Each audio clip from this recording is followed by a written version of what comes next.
43, o salmista ora assim. Salmo 43, 3 e 4. Envia a tua luz e a tua verdade, para que me guiem e me levem ao teu santo monte e aos teus tabernáculos. Então eu irei ao altar de Deus que é a minha grande alegria. Graças ao Senhor. Levantemos as pedras do nosso jardim. Debaixo delas há vermes feios. Alguns deles estão corroendo os nossos corações. Avareza, cobiça, paixões, impureza, ímpetos de maldade, ira. Tantas coisas, irmãos, tantos vermes. E nós somos os santos irmãos que participam de uma vocação celestial. O que nós temos que fazer? Mais uma vez, levante as pedras e ore ao Senhor, envia a tua luz, Senhor. Agarre aquilo que o Senhor tem falado ao teu coração e deixe que a palavra de Deus faça a obra em sua vida. Porque a palavra de Deus é viva e eficaz e mais cortante que uma espada de dois gumes. Graças ao Senhor. E nós poderemos nos ver, pela graça de Deus, pisoteando esses inimigos que antes nos pisoteavam. E toda glória será o nome do Senhor. Porque nós apenas levantamos a pedra, essa é a nossa responsabilidade. Mas a luz fez o seu trabalho. É só receber o Espírito Santo. Então, temamos que, sendo deixado promessa de entrar no descanso de Deus, suceda parecer que algum de vós tenha falhado. Porque também a nós foram anunciadas as boas novas, como se deu com ele. Ah, se nós acharmos que boas novas aqui significa o evangelho que nós recebemos. Irmão, é tão fácil aplicar nossos conceitos à Bíblia, usar uma mente preconceituosa, sair interpretando as coisas ao bel prazer. É tão fácil fazer isso, não é? Mas é claro que esse evangelho aqui não se refere a essas boas novas, não se refere a esse evangelho que recebemos no princípio. Porque esse já é um povo redimido pelo Cordeiro, com sangue na porta, comeu a carne do Cordeiro, é o povo da aliança. Isso tudo já está resolvido. Não está falando do evangelho que nós recebemos lá atrás, não é? Está falando dessas boas novas que os chamava para entrar na terra. Claro, todo esse pano de fundo aqui é esse. Então essas boas novas que eles ouviram, não lhes aproveitou. A boa nova é: eu tenho uma terra para vocês, entrem, possuam essa terra. A palavra não nos aproveitou porque não foi misturada com a fé ou acompanhada pela fé. Nas palavras de Hebreus 2, agarremos com firmeza as verdades ouvidas. Na palavra de Hebreus 3, hoje, se ouvirdes a sua voz, não endureçais os vossos corações. Isso tudo significa a mesma coisa. Misturar a palavra com fé significa isso. Porque em certo lugar, verso 4, assim disse no tocante ao sétimo dia, e descansou Deus. Você está vendo? O descanso é enfatizado aqui de Deus mesmo. Deus quer descansar. Deus não está descansado. O pecado impera ainda no seu universo, e assim a morte. Ele anela o dia do descanso dele e nos chama para entrar nesse descanso. E novamente, no mesmo lugar, não entrarão no meu descanso. Visto, pois, que resta alguns entrarem nele, não, e por causa da desobediência, não puderam entrar aqueles aos quais foram anteriormente anunciadas as boas novas, de novo determina certo dia, vírgula, hoje, falando por Davi muito tempo depois, segundo antes fora declarado. Hoje, se ouvirdes sua voz, não endureçais os vossos corações. Ora, se Josué lhes houvesse dado descanso, se o descanso era aquele, Canaã, literal, não falaria, então, posteriormente, pela boca de Davi, né, sobre outro dia. Porque a terra já foi possuída, então o descanso já foi possuído. Mas ele falou pela boca de Davi, muito tempo depois, sobre outro descanso. Porque ele está se referindo a esse que nós estamos compartilhando. Esse descanso último, futuro, final, que Deus entrará quando o pecado e morte estiverem banidos do seu universo. E que chama o seu povo para entrar na plenitude dessa herança. Então guarde, nós estamos concluindo. Guarde o que nós falamos no início. Fomos chamados para participação na glória de Cristo. E essa participação será diferenciada de cristão para cristão, de acordo com a jornada de cada um de nós. Todos estaremos no céu. Todos somos salvos. Nós teremos glórias diferenciadas. E Paulo aspira à plenitude dessa herança e dessa glória, como já vimos tão claro. Agora, preciso citar para os irmãos, temos 5 minutos antes das 10. E eu vou ter mesmo que só citar. São 7 aspectos. Por favor, anote rapidamente, vai ficar para a sua meditação. Amanhã não vou entrar neles, preciso avançar. Quais são os 7 obstáculos que são chamados de provocação? Por que o povo provocou o Senhor? A ponto do Senhor sentir aversão dessa desobediência. Não deles, repetindo. Ele nunca sente aversão de nós. Nós somos seus filhos.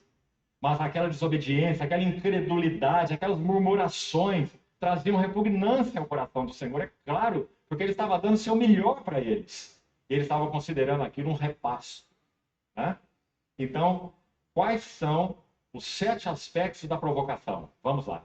Que são 7 obstáculos. 7 obstáculos para que nós alcancemos a plenitude de Cristo. Por isso eu sei que os irmãos certamente já nos ouviram compartilhar em outras instâncias que Canaã não tipifica somente Cristo, não. Canaã tipifica a plenitude de Cristo. Porque o maná também tipifica Cristo, a água, a rocha tipifica Cristo. Paulo interpreta, aquela rocha era Cristo, não é? Então Canaã é um tipo diferenciado. Não é igual ao maná, não é igual à rocha, Canaã é mais. O maná é um meio, a rocha é um meio, mas Canaã é o fim. Certo? Então Canaã tipifica a plenitude de Cristo. É para isso que nós somos chamados a entrar, plenamente. Então, que ninguém caia segundo o mesmo exemplo de desobediência. É o que o livro de Hebreus tem para nos dizer. Não é caia para o inferno, caia para a ira de Deus. É caia da plenitude da ira. Deixe de conquistar aquilo para o que foi chamado. Porque foi envolvido, enrolado com coisas, cobiças, paixões, extravios, desvarios. Né? Então, primeiro obstáculo. Me puseram à prova. Está aí o primeiro obstáculo, a primeira provocação. Então, eu quero citar 4 em Hebreus e 3 em Deuteronômio. 1, o texto que lemos no início, certo? Deuteronômio 1, 19 até 46, me parece, nós lemos, né? No início.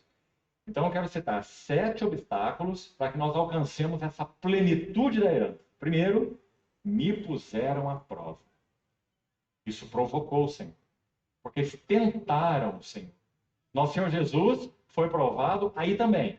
Quando o diabo coloca no pináculo do templo, em outras palavras, ele diz, prove Deus. Se na Bíblia está escrito que seus anjos darão ordem a teu respeito para que te guardem e para não tropeçares em alguma pedra, faça a prova, pule daqui, você não é o Messias. Eles não te guardarão, não é a palavra de Deus, você não crê nela. Então faça a prova. E como nosso Senhor responde? Não tentarás, Senhor. Não provarás. Primeira provocação, colocar o Senhor à prova. Dentro desse ponto, você está texto, vai ser para o seu estudo. Primeiro, Números 14, de 1 a 4. Registra aí, por favor.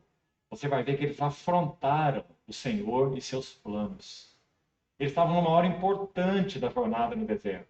E eles disseram assim, levantemos um capitão e voltemos para o Egito.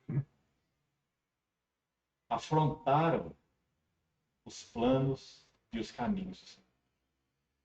Irmão, você percebe o quanto isso é importante? E sabe onde eles estão em Números 14? Cádiz. Por isso eu disse para os irmãos que eu estou convencido que Hebreus 3, 4 e 6 tem como pano de fundo Cádiz Barneia. Quando eles disseram, levantemos um capitão e voltemos para o Egito. Eles já tinham caminhado quase 40 anos. Estão à borda da herança. E disseram, levantemos um capitão e voltemos para o Egito. Sabe como a Bíblia chama isso? Apostasia. Por isso Hebreus 6 vai dizer, e caíram. E vai acrescentar, é o texto tão difícil que todos aqui pedem explicações sobre ele. Né? É impossível renová-los para arrependimento. É impossível não por causa de Deus. É impossível por causa deles. Porque eles não querem. Hebreus, Deuteronômio 1, nós lemos. Senhores, isso acontece conosco, com os seres humanos hoje. Acautelai-vos, pois o inimigo está solto, para nós nos apostatarmos de Deus. É boa a terra que o Senhor, vosso Deus, vos dá. Porém, vós não quiseste. Isso nos faz lembrar palavras de Jesus, chorando sobre Jerusalém. Quantas vezes eu quis reunir os teus filhos como uma galinha reúne seus pintinhos debaixo de suas asas, mas vós não quiseste. Eu quis, vós não quiseste. Mesma coisa.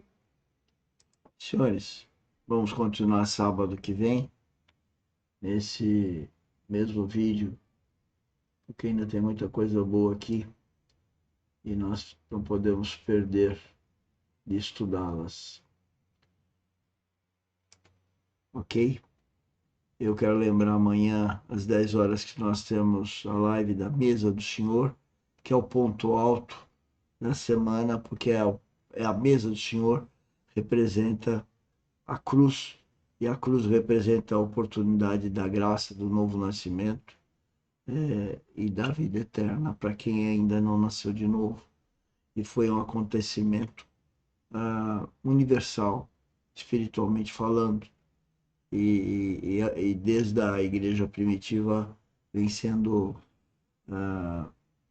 homenageado, honrado, Deus, Jesus Cristo, por aquele evento. Então, não perca o entendimento que podemos ter, apesar da mesa do Senhor para a nossa vida espiritual. O significado dela é extremamente urgente, desde a vinda de Cristo pela primeira vez e por perto que está do retorno de Cristo, que vai nos levar para a vida eterna. Vida eterna não, vai levar para Nova Jerusalém, porque na verdade vida eterna quem nasceu de novo já tem. Importante, como estava dizendo o preletor Romeu Bornelli, é a recompensa da herança, que é o título desse estudo de sábado.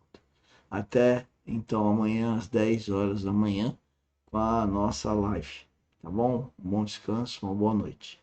Até logo.